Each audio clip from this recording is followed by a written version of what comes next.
Hey guys, I'm learning TFT and I'm here with another video to share my research process, teach it to you in order for me to be able to understand the material better and to help you in the process.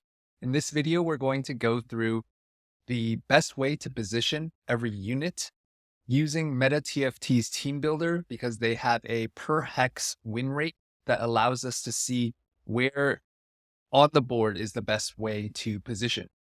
So just some fundamentals before we get started. Tanks you want to put in your front line, like let's say Blitzcrank. Carries you want to put in your back line, like your Ashe.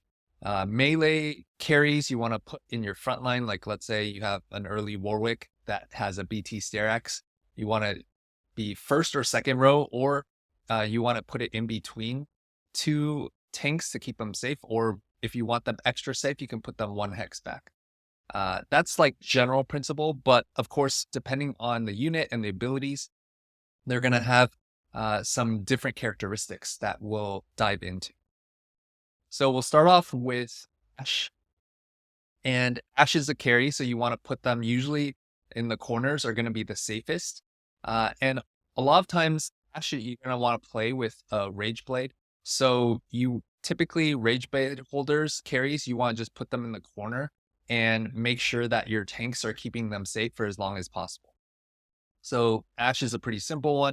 Blitzcrank, he's going to be your main tank when you are playing him, especially if you're playing Blitz Ziggs reroll. So usually just in the middle is fine, especially if you are playing him with like a Stone Plate and like a Warmog's solo frontline tank. One thing to note for Vanguard is that they gain a combat start shield. And so let's say you're playing multiple tanks in the beginning. Let's say you're playing, I'm just going to pretend you have like some other units here. And if you're playing a Warwick as well, in this case, you want your Vanguards on the outside because they get that combat shield. So you want them to take aggro from the enemy carries. Usually your enemy carries are going to be in the corner. So the aggro usually comes from the sides first. So if you're, for example, putting your Vanguards in the middle in between these like Jaxes here, you're kind of wasting the shield value. But if you have your Vanguards on the outside, then they are able to take advantage of that shield value.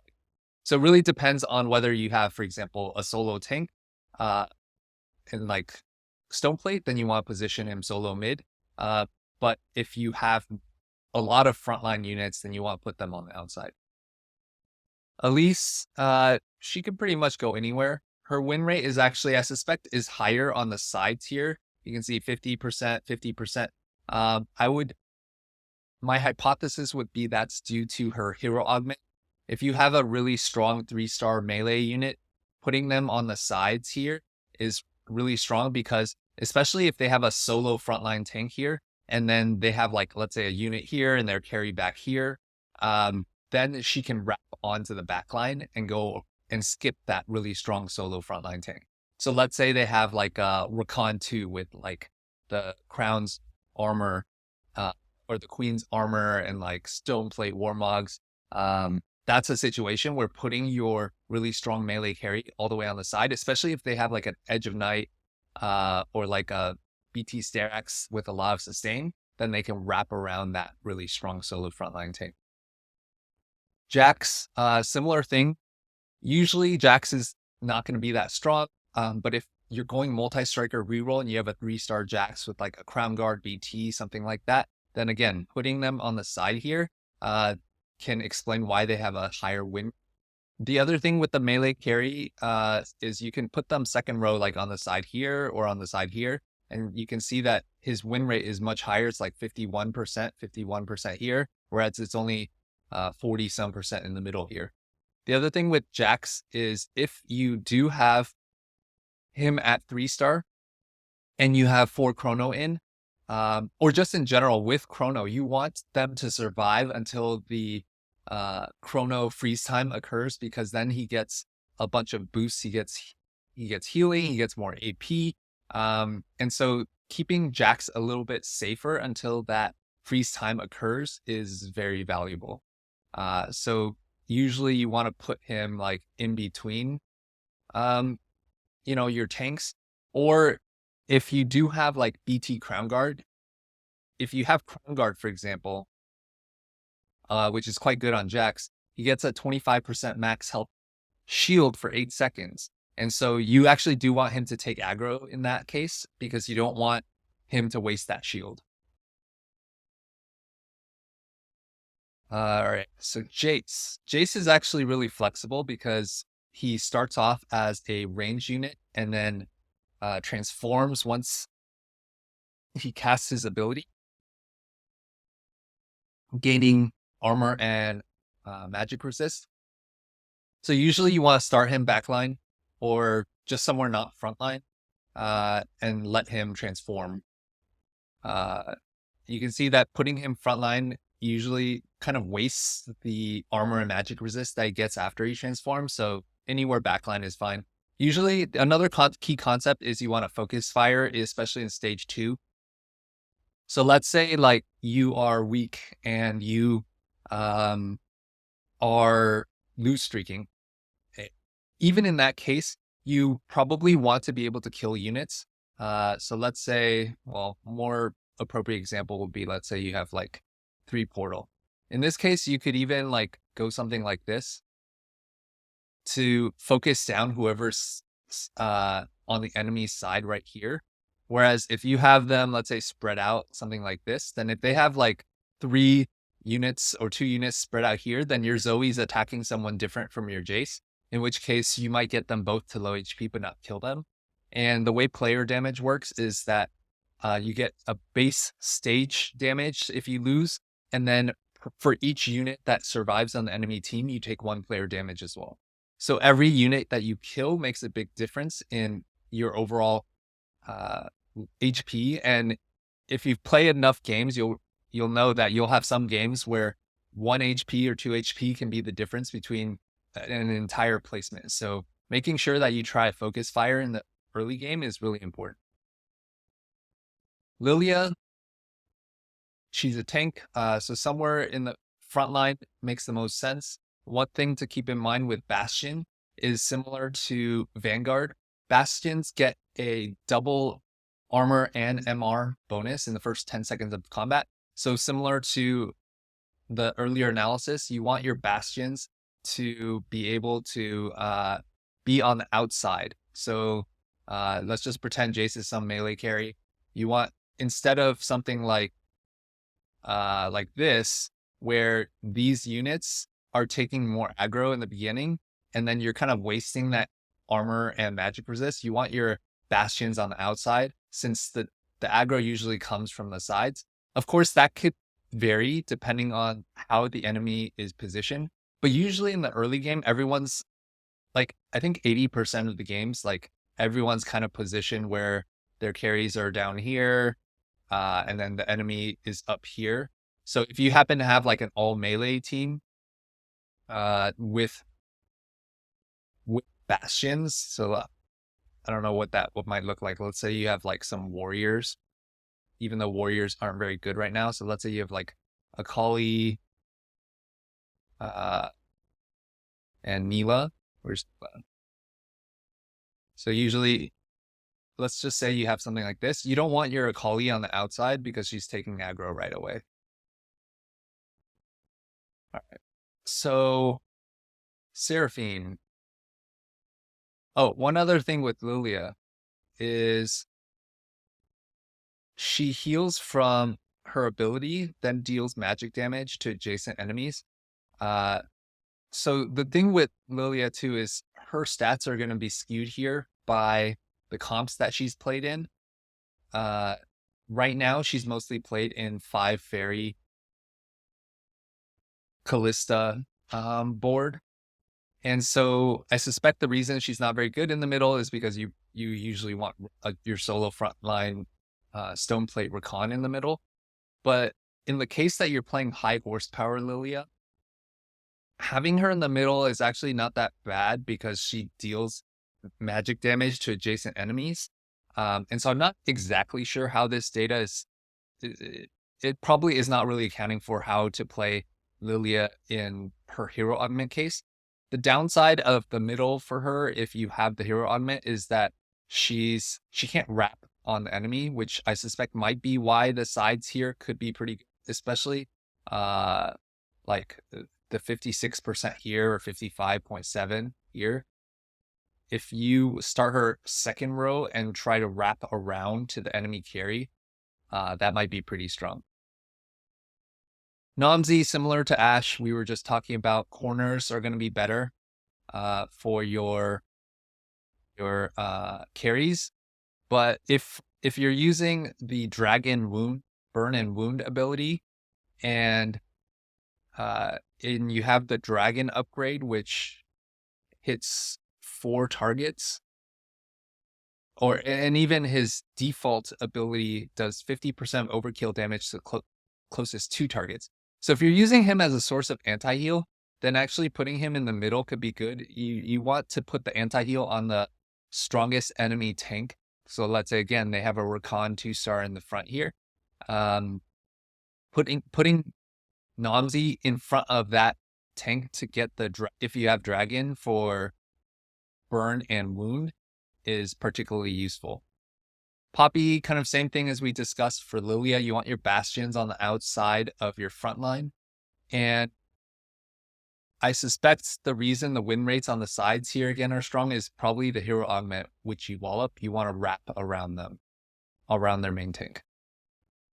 Seraphine, the way her ability works is she fires a sound wave in the longest line of enemies, reduced by 35% for each hit. So she goes like a massive line, AoE line across.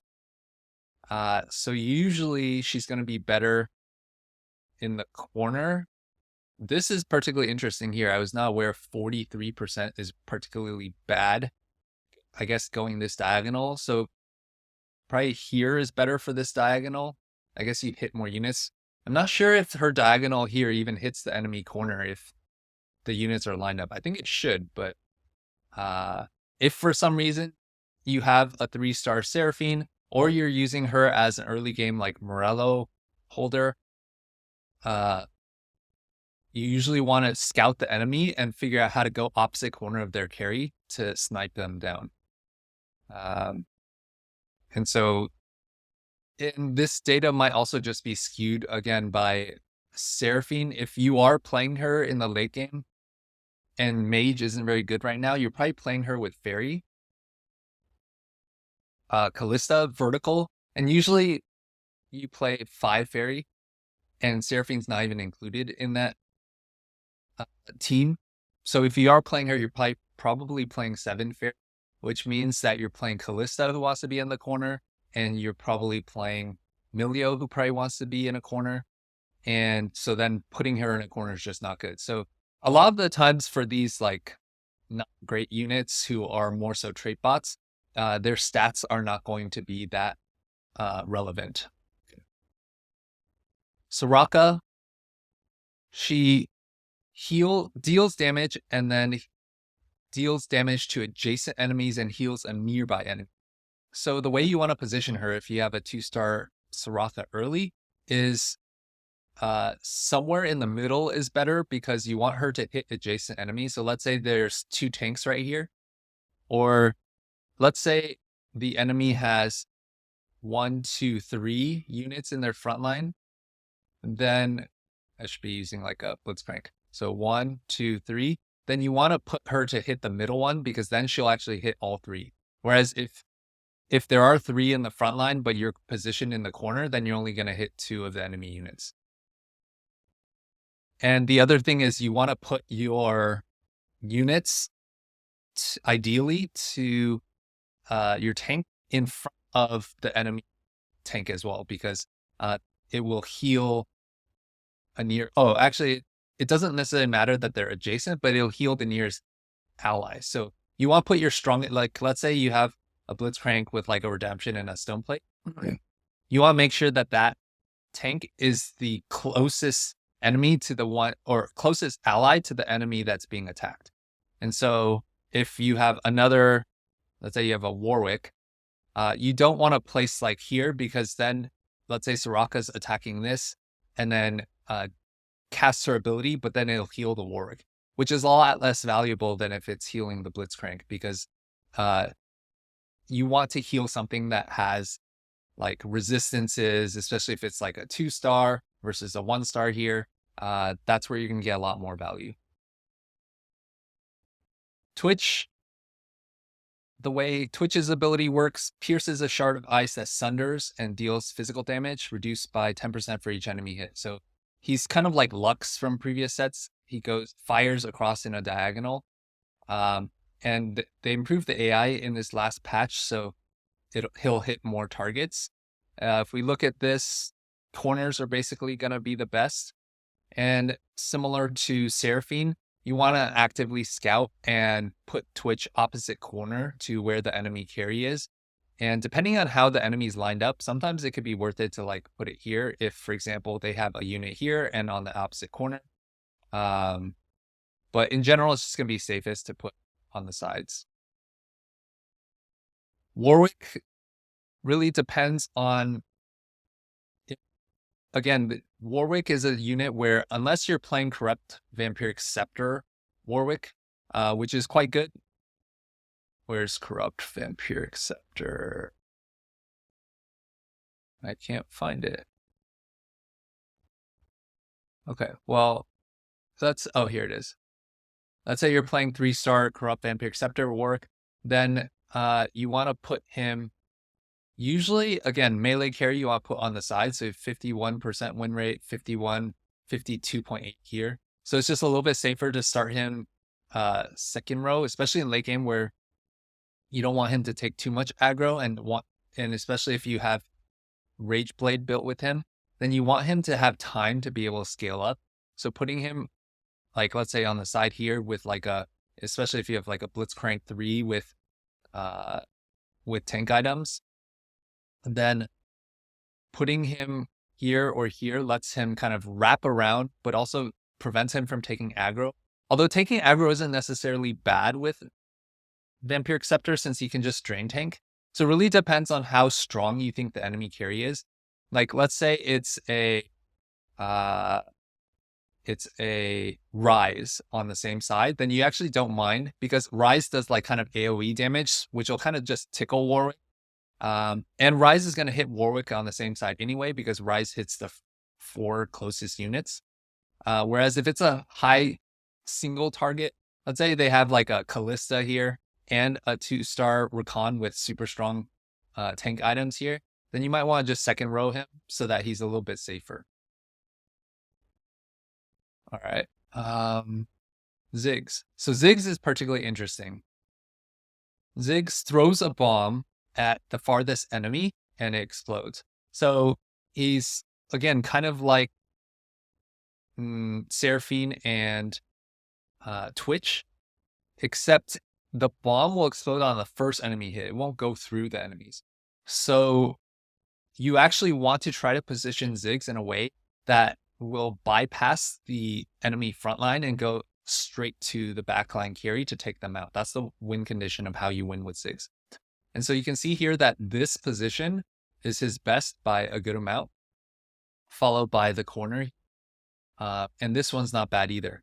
And sometimes you could just stick him in the middle because he can just go for the corners. The thing is, if they have like a tank sitting here blocking or a tank sitting here blocking, then they're going to block it. Whereas I believe here, he can go for the corner and the corner. And I'm not exactly sure where, I've seen people put like their front line just on the sides here. So let's say you're playing like Nunu. And so then their enemy tanks in the middle kind of go towards the sides, which kind of clears this path to the enemy carry in the corner. Or if you just put like kind of front line here, then it really depends on how the enemy is positioned, so that you want to figure out what's the best way for Ziggs to go for the enemy carries. But a lot of times in the beginning, early game, I'll just default here because there's not that many units on board. So you can even go like this. If they have like a tank here, you can try to cause them to walk this way, and then it clears a path to the enemy carry. But you just got to think a little bit critically about where the enemy carry is, where their tanks are, and position your front line and your Ziggs in a way that maximizes your ability to snipe out their carry. Because once Ziggs takes out their carry, the battle's pretty much over. Zoe deals magic damage and reduces their magic resist. So usually Zoe will just, in the early game, go in the corner, but once it comes late game, especially since she's a great item holder and carry for the early game, but later, once you want your like Rise, for example, if you're playing her in the corner, then she'll go somewhere in the middle. The other thing is, because her ability does reduce magic resist, you want her to be same side as your like AP carry. So let's say you're playing Rise. You don't necessarily want to clump in the late game because like a Tom Kench or something's gonna AoE CC you, but something like this could work where if you are lacking a shred item, then Zoe can hit the same target. But if they have like a Dragon's Claw and a lot of resistances, and you're more so concerned about like a Fairy Rakan Callista board and you don't have shred, then putting together here might be okay, because I don't believe that Fairy board has too much CC. You do become a little bit more vulnerable to like a Katarina jumping in and hitting all of your clumped units, but trade-off might be worth it because you might need shred for Rise. Next we have Ahri. Ahri fires an orb at the current target and then 3 Firefoxes at enemies near the target, and then gains an additional Firefox. So she's pretty flexible across the board. It seems like she does a little bit better right side, though again, this is probably skewed by her being a splash unit primarily. So my guess is these statistics aren't going to be representative of her as a carry in the early or mid game. But given that she launches 3 Firefoxes at enemies near the target, I suspect that if you feel like their frontline is stronger than your frontline, like let's say you have, I'm just going to pretend that you have a Blitz 2 and they have like, okay, so in the situation that they have I think this is a situation where you have a stronger frontline than them, but they have a stronger carry than you. So in that case, you want your Ahri to be same side as the enemy carry, because your frontline's going to survive, but your Ahri can hit the backline assuming that their enemy carry can't hit your backline, because your Ahri can fire 3 Firefoxes at the enemies. So if she can hit their backline, and your frontline can survive, like if you were opposite side, assuming let's say they have like a Hui 2 or something, and you have an Ahri 2. You know that over the long haul, their DPS is higher than your DPS, and even if you have a slightly stronger frontline, if the fight lasts long enough, then their DPS will just kill your team. But similar to the Ziggs analysis, if your Ahri can take out their backline early, then you can win the fight. So that's something to keep in mind with Ahri, is that depending on how the enemy is positioned, because you fire additional Firefoxes, it could be worth it to be same side. One thing to keep in mind though is that the additional Firefoxes aren't dealing that much damage. And so perhaps it's actually better to be opposite side because she gets scaling. So I would say I would experiment with her. She's not really a strong carry right now, so it might not be relevant, but that might come back into play in future patches. Akali dashes towards the farthest enemy within 3 hexes. And so she's an assassin. She's not particularly strong right now, but usually you don't want her middle, because then she's going to like kind of dash to the side, dash to the middle, and then from the middle not be able to hit the enemy carry in the corner. So from like usually one of these 2 slots, if you put her same side as the enemy like carry here, then she'll like dash somewhere to the side here and then can dash towards the corner. So it's a little bit kind of arbitrary, but I believe it's if you put her same side as the enemy carry, then that's kind of what you're going for to hope that she can assassinate them. Cassiopeia, you want to play with Rage Blade, so corner just keeps her safest typically. This is probably skewed by like stats around playing around Karma in the late game, like Preserver Karma. So I would ignore the middle stats. Galio does have a stun to the furthest enemy within 3 hexes. So if you are able to position him same side as the enemy carry, and he can kind of like walk up a little bit to stun the enemy carry, then that's pretty strong. So that's probably why putting him right in the middle is not ideal, because he's not able to hit the farthest enemy carry here. So like a little bit offset, and it seems like it's actually much stronger in these two than the middle here, especially. But again, it really depends on where the enemy carry is. Cassidy deals magic damage and gains a shield for 3 seconds. And usually you have like, if you have Crown Guard, then you don't mind him taking aggro, and especially the conversation we had about having him on melee carries on the side so that they can wrap around is particularly useful. So side here, pretty good. Especially in this is the scenario where we're talking about like you have a 3-star Cassidon and you're going multi-striker reroll, trying to wrap it. And usually when you're trying to wrap the enemy carry, you want to be same side as the enemy carry, because you want to just try to take them out really fast. Multi-striker is just a general, very aggressive comp that wants to end the fights fast, kind of like challengers from set 11. And so, especially against like a Callista meta where the Callista has Rage Blade and is scaling up over the course of the fight while Rakan is holding down the fort in the front line here. You want to end the fight fast, so get that melee carry on the same side and hope that, the Rakan is in the middle and you can just skip the front line and go straight to the back line. Kog'Maw hunters gain attack damage and increase the first time they get a takedown each combat. So you can see that he has 15% by default at 2 hunter, 35% after takedown. So you want to position all hunters, and I didn't mention that for Twitch as well, in a way that you are hitting their weakest frontline unit at the start of the fight. So if they have, like, let's say a Blitzcrank 2 here in the middle and a Warwick like over here, then you want to move your Kog'Maw over to this side to take out that Warwick first. The other thing I didn't mention with Twitch is is actually doubly true, because Twitch has Frost and Hunter. So Hunter, he benefits from that first takedown, and then Frost, you get that Ice Soldier after they take out the first enemy unit. So with Twitch, you want to really make sure you're hitting the weakest enemy unit first, because then he gets that increased AD and you get that Frost Soldier.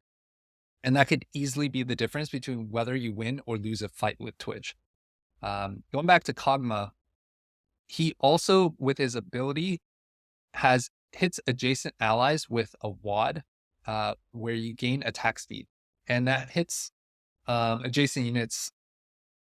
So let's say you have a Twitch here, then it'll boost the attack speed here. Whereas if you have your Kog'Maw here, and let's say this is a 2-star Twitch with carry items, you're not going to benefit this Twitch with that attack speed.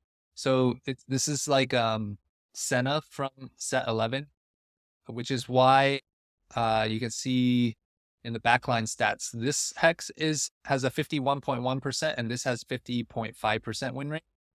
So unless you're playing Kog'Maw reroll, Kog'Maw 3-star, if you're playing like a 4 hunter where Kog'Maw is not your main carry, then putting here or here next to your main hunter carry unit, like let's say for some reason you're playing Jinx 3. Jinx is not very good right now. But if you did have a Jinx 3, then Kog'Maw would boost the attack speed even more. And then even in the early game, if for some reason you are trying to figure out another unit to put in who and you don't have anybody that fits your synergies well, let's say you're just playing, I don't know, like Portal for some reason, and you're on a streak and you want to put together the strongest team, you could just throw in a Kog'Maw and boost your attack speed of your main carry. Neela is a 2-ranged unit that will dash up to 2 hexes away to keep herself safe and attack enemy units. So she's a melee carry that has 2 range. So typically you're going to want to put her in the second row somewhere. And she kind of hits in a line. So if let's say the enemy units are like this, then you want to put her somewhere close to that line so that she can attack all of them. Whereas well, yeah, that's kind of the general principle. Next, we have Nunu. Nunu bites the target, healing, dealing magic damage, and chilling them. So the chill is actually particularly useful so let's say you're playing Honey reroll with Blitz and Ziggs. If you have an enemy, let's say Diana or Camille in the enemy front line, you want to stick your Nunu right in front of that, let's say that Diana. So that way he can chill them and just reduce their attack speed and slow them down a little bit. These stats are probably also influenced by his hero augment, which if he's going to be the carry and the melee carry, putting him again on the sides is usually pretty good so that he can rep. Rumble also has a hero augment, which explains why sides might be better. But he is also a vanguard, so you want him to be on the outside of your front line. But if you do have let's say you have 4 vanguards, then you might not necessarily want him on the outside because he also does have a wound ability, anti-heal. And so if you lack anti-heal items, then you probably want him somewhere in the middle to try to hit the enemy carry and to just apply that anti-heal, which might also be why this, well, actually, I'm not exactly sure, but I was going to say the second row, his stats are a little bit better, but third row is even better. I would just ignore that because the frequency sample size is probably low. But you might move him to the second row if you really need him for anti-heal, just to let him survive a little bit longer. The downside of that is if you put him second row, he's not taking aggro. And one of the things to keep in mind is that every time a unit attacks or is attacked, then they gain mana. And so then he's going to gain mana a little bit slower if he's second row and therefore not be able to apply the anti-heal as quickly. So usually you would just default him front row. And he also attacks in a cone, which explains why putting him on the sides is a little bit better, especially if their enemy tanks are like clumped in the middle here. Let's say there's 2 here, then if you put him here, he'll hit both of these. Whereas if he's like right here and there are like 3 units here, he would only hit 2 out of them, as opposed to, I believe he might be able to hit 3. I'm not exactly sure. Shyvana is a shapeshifter, and they gain max health, and after their first ability cast, they triple the effect. So shapeshifters in general, you really want to make sure that they can cast their ability before they die. So like in contrast to vanguards and bastions, you actually want them to take aggro in the beginning. If you happen to have a mixed shapeshifter and like vanguard or bastion frontline, you do not want your shapeshifters to die too quickly. So putting the shapeshifters in the middle in between your bastions or vanguards is helpful. And when she casts her ability, she transforms into dragon form and deals magic damage to adjacent enemies, flying through the largest group of enemies within 2 hexes and stunning them. So you want her to be near on the same side as the enemy carry, because she could get backline access as she flies through. And usually you want her like somewhere in the middle, because then she could hit the biggest clump of enemies and stun all of them. So she can be a particularly strong unit in like stage 2 to stage 3, because the AoE CC is very strong. And especially if you have built different, Shyvana's like one of the best early game built different targets because of that AoE stun effect. Syndra, we had that Syndra meta. She wants to scale. Usually she wants to scale over time. And so usually you just put her corner. But usually you have, if you're playing Syndra 3, you're usually playing Cassiopeia 3. So usually Cass will get in the corner, and then you want Syndra same side. Like usually if you have dual carry, you want them same side so that they could focus fire, kill the enemy units, and then move on to the next target. Like let's say there's a super strong tank here. You want to just focus down, especially if they have like healing on that. Let's say they have a Rakan. Let's say this Rakan has a ton of healing. They have the Queen's armor, a bunch of resistances. Ideally, you can move your units to the opposite side and kill other units first. But if that Rakan just happens to be same side, you don't want your Syndra to be, splitting the focus, in which case this Cassiopeia on this side would never be able to take down this Rakan.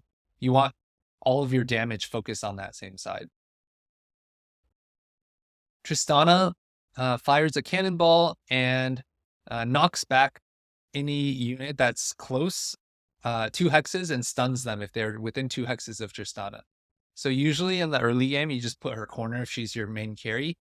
But in the later game, if you happen to be playing her, either in a vertical blaster case or in a vertical fairy case, having her on the same side as your, like let's say you have a Callista, could be useful if you're playing against an enemy melee unit. So because she can keep your main carry safe by knocking the enemy. Let's say they have a Diana that's like jumping in, or like a Camille or a Briar that's jumping in. She'll knock them back and keep your main carry safe. Zillion places a bomb on the target, stunning them, and explodes, dealing magic damage to adjacent enemies. So similar to Soraka. If there are 3 enemy tanks here, if you put Zillion in the corner, he'll only hit these 2 left ones. With that bomb, same thing here, he'll only hit these 2, which is why if they have a straight line of 3 units here in the early game, putting the Zillion right in the middle will allow you to hit all 3. So that's why I suspect putting in the middle is the strongest. The other thing is because of that stun, you want to put Zillion in the late game in front of the enemy main tank, because that time where the enemy tank is stunned is time that they can't cast, which gives your carry extra time in order to take out that tank. Whereas if, let's say that Rakan has a bunch of uptime, and whenever he casts, he gains a big shield, that makes it much harder for you to take down that enemy carry. Whereas if they're stunned, they just have less of that uptime. Bard will launch a missile that bounces 4 times between enemies, and takes 10% more damage for 3 seconds. So if he's your carry, usually you want to just corner him. But if he's not your carry, main carry that is, you do get more damage on that enemy for 3 seconds. So you want to put him same side as your primary carry. So let's say you're playing like a 4 Scholar Rise. Putting him same side lets your Rise deal more damage to all the units. And especially since Rise also splits his magic damage across multiple units. If Bard is same side and he's getting that 10% damage boost for all the units that are hit on this side, and Rise is also hitting those units, that gets a pretty good amplification effect. So you want Bard same side as your primary carry. Ezreal is a particularly interesting case. In the case that you're playing Ezreal reroll, so let's say you're playing IE, like Shojin, and really it depends on his itemization.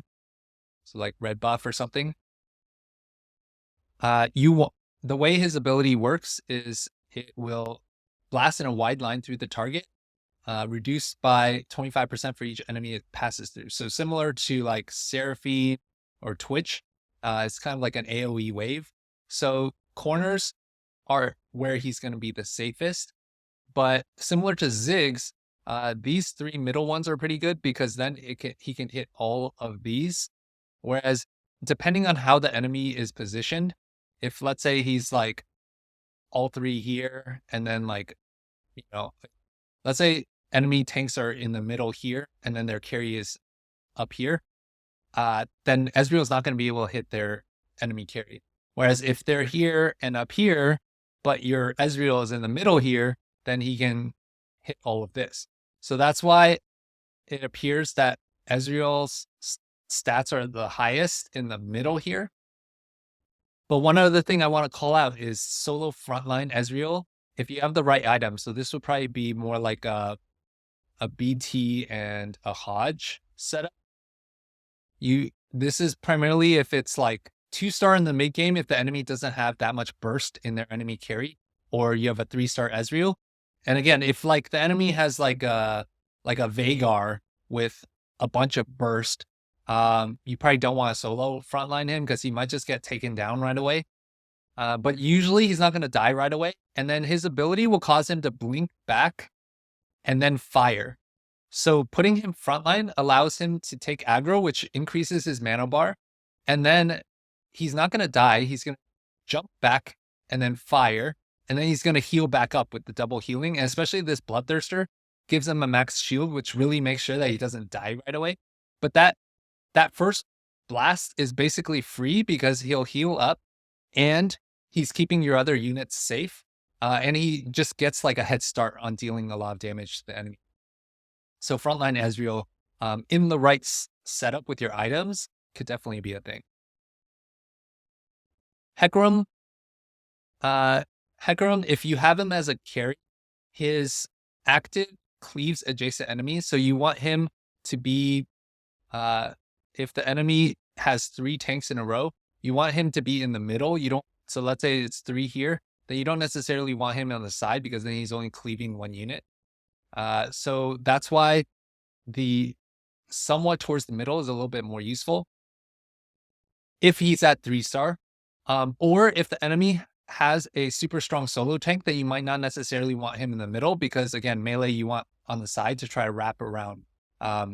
Especially if their main tank, like let's say they have a Rakan, is like here and their Kallista's here, then putting your melee unit opposite side here can let him, if they have some unit back here, walk up here, kill this, and then go all the way around to their carry without even attacking their Rakan.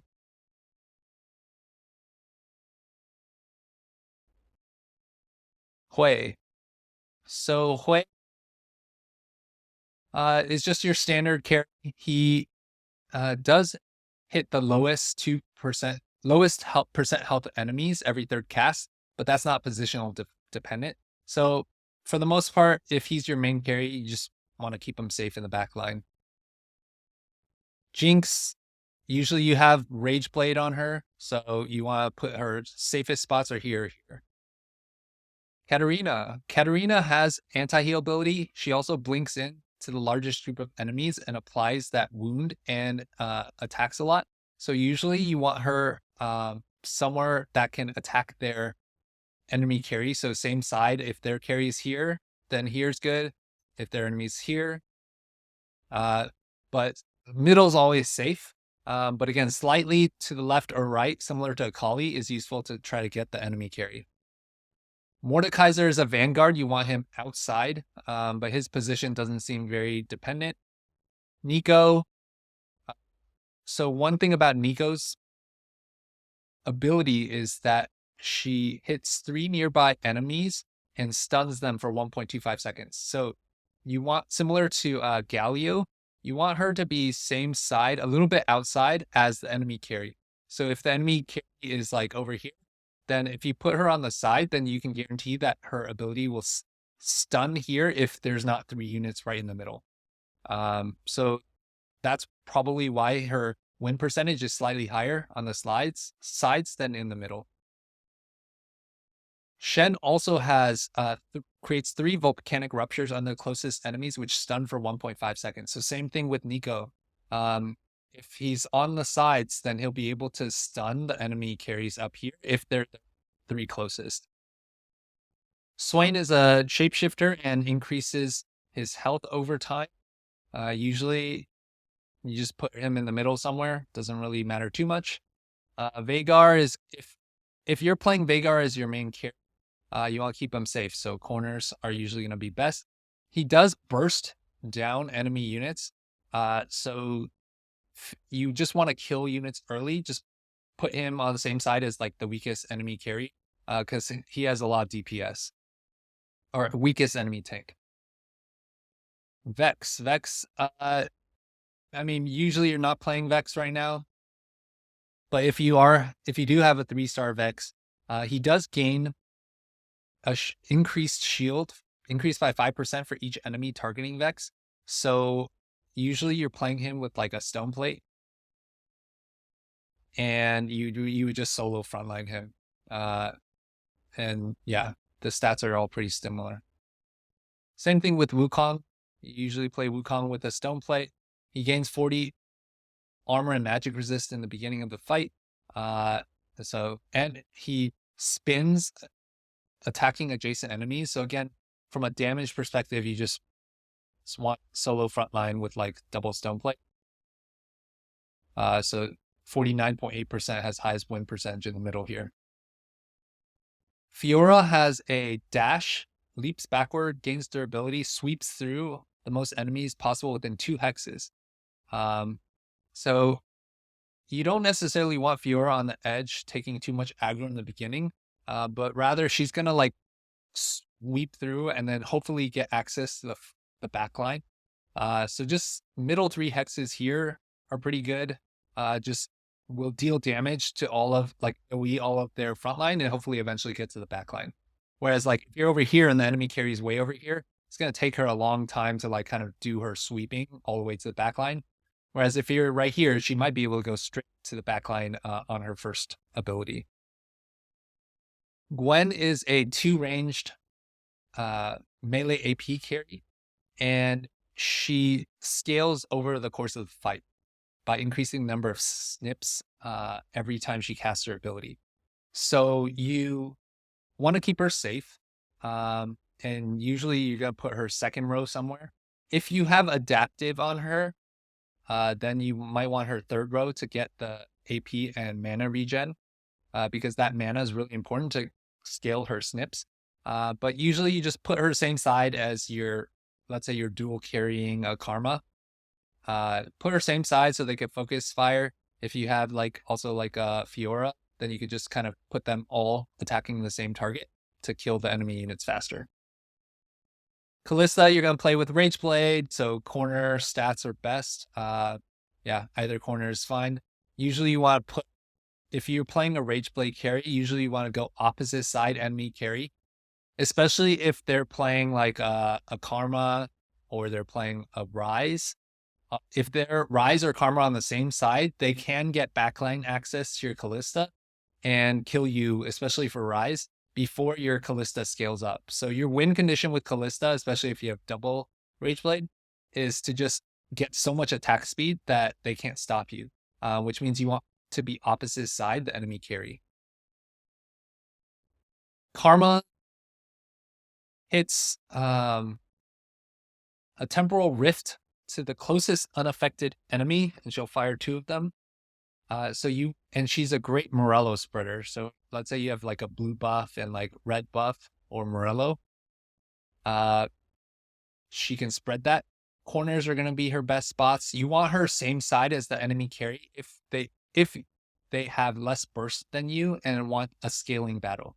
So if it's like a Rise, it really depends on if they have like an Archangel, for example, and are scaling, then you might want Karma same side. If they have a Rise that has a lot of burst like Rabadons and JG, then you might not want same side. Whereas if they have a Kalista, you might want be same side if they're scaling. So it really depends on how the battle is fought. You also want a secondary carry because Karma's pretty good, but she needs someone to help clean up the fight because she's like hitting a bunch of different units and getting them all low. So you want a secondary carry on same side to be able to take out those units. Nami does an AoE stun every third cast. Magic damage to enemies in a line, so like a wave. So similar to like Seraphine, Ezreal. Usually backline's all pretty close. You just want opposite side enemy carry. And similar to Tristana, if let's say you're playing Arcana Rise with Mage, you usually want Nami same side to just be able to deal more damage to the units on the same side.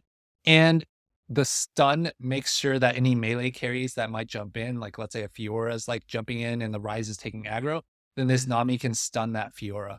But again, you might not want to be clumped too much because then you're vulnerable to CC. So like something like this might be a little bit better. Nasus, just a standard tank.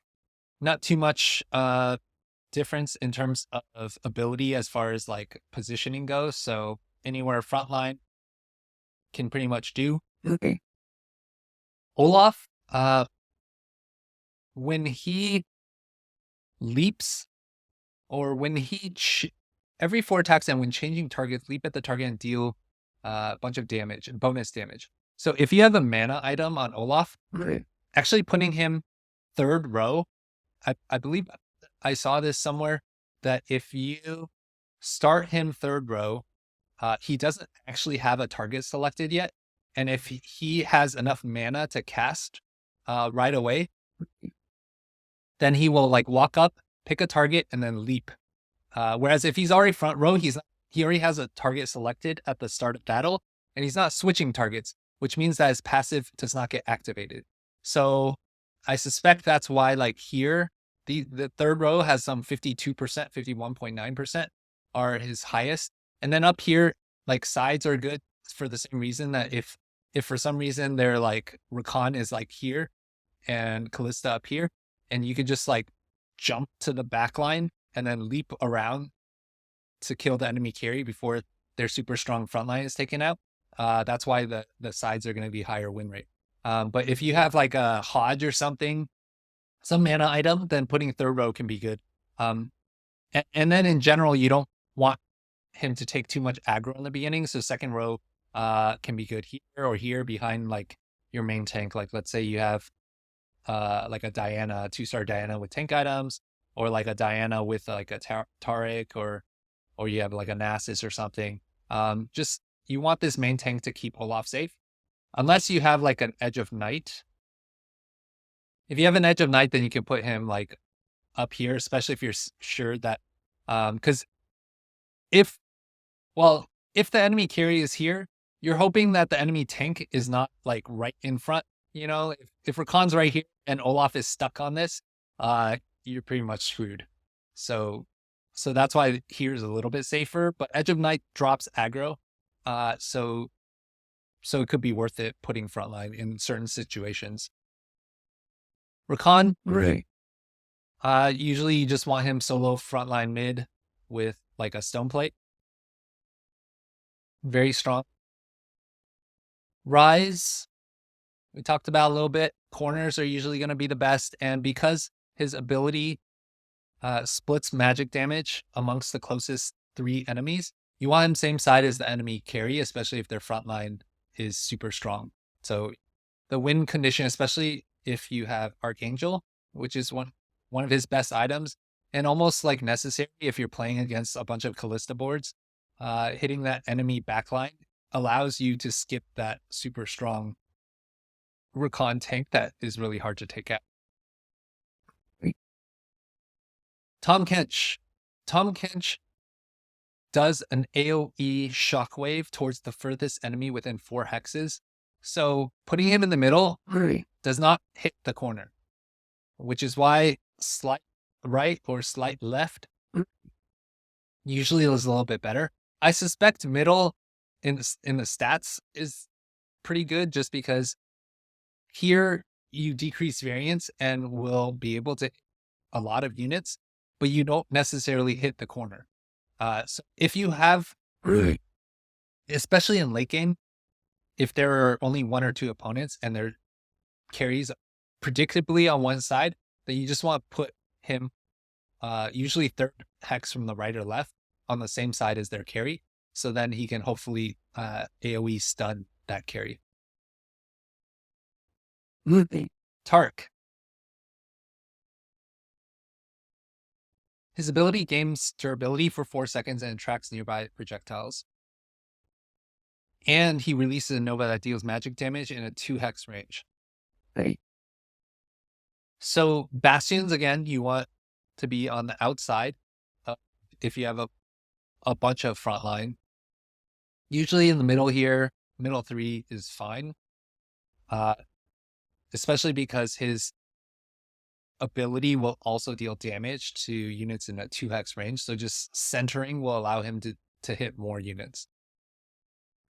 Varus is an interesting case. He'll fire his projectile at a cluster of enemies within 5 hexes. And so the largest enemies. So usually you want to put him in the backline corner to keep him safe.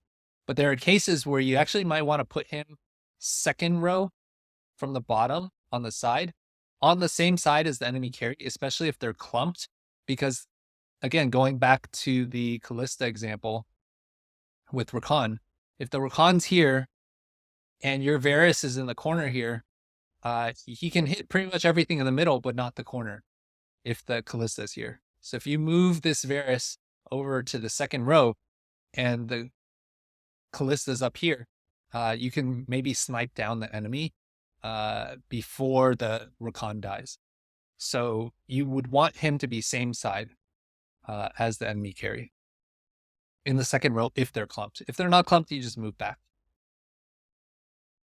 Briar does an AoE stun or jumps to the largest group of enemies. So you want him to be same side as the enemy. Actually, I don't know if is Briar a girl or a guy? I don't know. Same side as the enemy carry.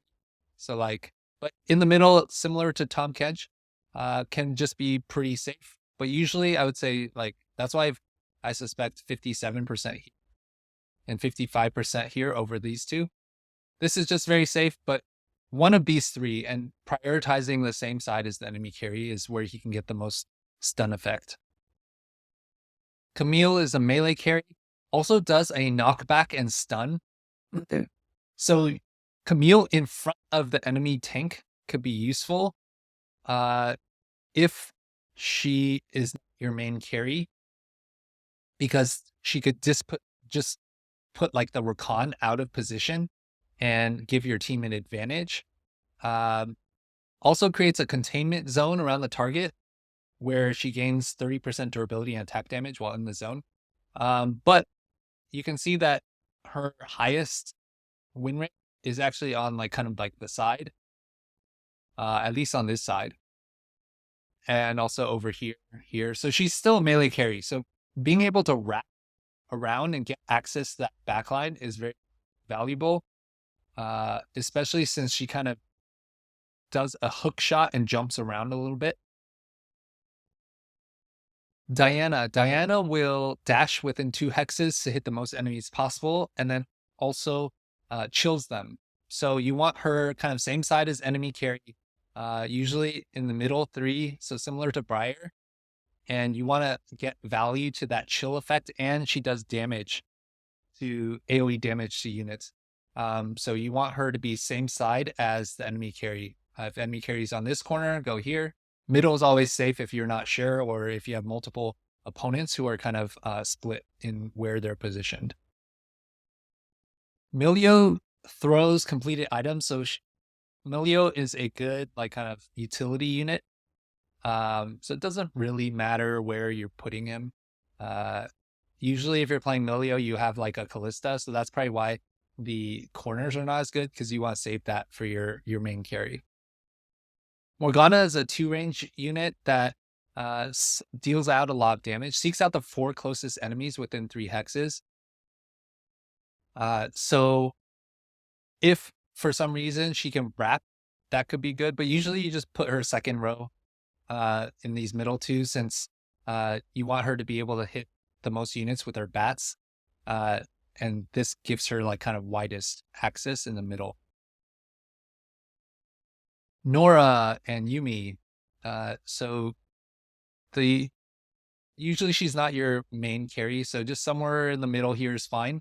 Yumi, you usually want to put onto Yumi gives your attaches to somebody and gives them healing, flat healing, and scaling AD and AP over time. So usually you put them on your main carry.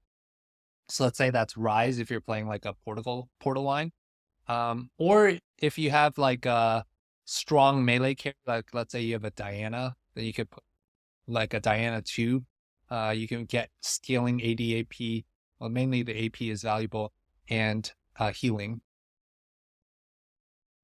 Smolder flies around and attacks, so his starting position doesn't really matter.